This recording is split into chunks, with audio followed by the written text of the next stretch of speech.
नमस्कार, मैं हूं आपके साथ नम्रता शर्मा। सरकार जो कृषि कानून लेकर आई है उसका विरोध किसानों का एक तबका कर रहा है। दिल्ली की सीमाओं पर हजारों की तादाद में किसान बैठे हैं। 8 चरण की बातचीत का दौर सरकार और किसानों के बीच हो चुका है, लेकिन ये बातचीत बेनतीजा रही है और अब ये जो आंदोलन है ये देशव्यापी रूप ले चुका है। और इसी कड़ी में गुरुवार यानी कि आज ट्रैक्टर मार्च निकाला जा रहा है किसानों की तरफ से।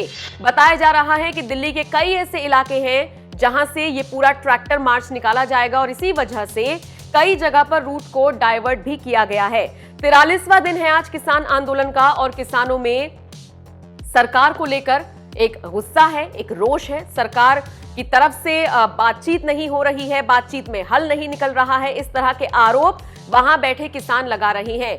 एमएसपी ना हटाई जाए, इसको आप लिखित में दीजिए। इनके अलावा भी अब किसानों की बहुत सारी मांगे उठ खड़ी हुई हैं, जिसको कृषि मंत्री कह रहे हैं कि हम बातचीत करेंगे और मांगों को मानेंगे, लेकिन किसान डटे हुए हैं। अलग अलग दिन अलग अलग तस्वीरें सामने आ रही हैं और इसी बीच लगभग 40 किसान संगठन दिल्ली की सीमाओं पर बैठे हुए हैं और वो आज ट्रैक्टर मार्च निकाल रहे हैं। बताया जा रहा है कि लगभग 4,500 ट्रैक्टर इस दौरान शामिल किए जाएंगे और दिल्ली के अलग अलग जगहों पर उनको निकाला जाएगा। जाहिर सी बात है, अगर ऐसा होता है तो वर्किंग डे है और ऐसे में दिल्ली के लोगों को भी तमाम दिक्कतों का सामना करना पड़ सकता है। इतना ही नहीं, 26 जनवरी को तो इससे भी बड़े आप कह सकते हैं मार्च का ऐलान पहले ही किसान आंदोलन के में जो लोग बैठे हुए हैं उनकी तरफ से किया गया है और 10 से 5 बजे का वक्त निर्धारित किया गया है। ऐसे में ट्रैक्टर मार्च बहुत जगह से निकाला जाएगा और किसानों का साफ तौर पर कहना है कि अगर सरकार आज के मार्च के बाद भी नहीं जागती है तो फिर 26 जनवरी को विरोध के लिए तैयार रहे, क्योंकि दिल्ली में ही हम विरोध प्रदर्शन करेंगे। और जाहिर तौर पर सरकार के लिए बड़ी चुनौती तो ये जो किसान हैं ये बन ही रहे हैं।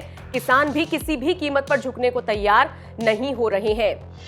किसानों को बहुत सारे ऐसे राजनेता हैं जिनका समर्थन मिल रहा है और यही वजह है कि किसान भी अब इस पूरे आंदोलन को देशव्यापी रूप दे चुके हैं। जबकि किसानों का और भी कई तबका है। हरियाणा में ऐसे कई किसान हैं, बागपत में ऐसे कई किसान हैं जो सरकार की कृषि नीति का विरोध कर रहे हैं। समझ से परे है कि इन किसानों की जो मांग है, 8 बार बातचीत हो चुकी है लेकिन हल क्यों नहीं निकल रहा है। इन सबके बीच ये जो ट्रैक्टर मार्च होना है, जाहिर तौर पर ये बहुत मुश्किलें बढ़ाने वाला है और इसीलिए अतिरिक्त पुलिस बल तैनात किया गया है। सुरक्षा के चाक चौबंद इंतजाम किए गए हैं। कोई भी अप्रिय घटना ना हो, इसको लेकर पुलिस बल पूरी तरीके से तैनात है। बता दें आपको, 4,500 ट्रैक्टर इस मार्च में शामिल किए जाएंगे, जिनमें से लगभग 2,000 ट्रैक्टर सिंघू से टीकरी की तरफ, जबकि टीकरी से करीब 1,000 ट्रैक्टर रवाना किए जाएंगे।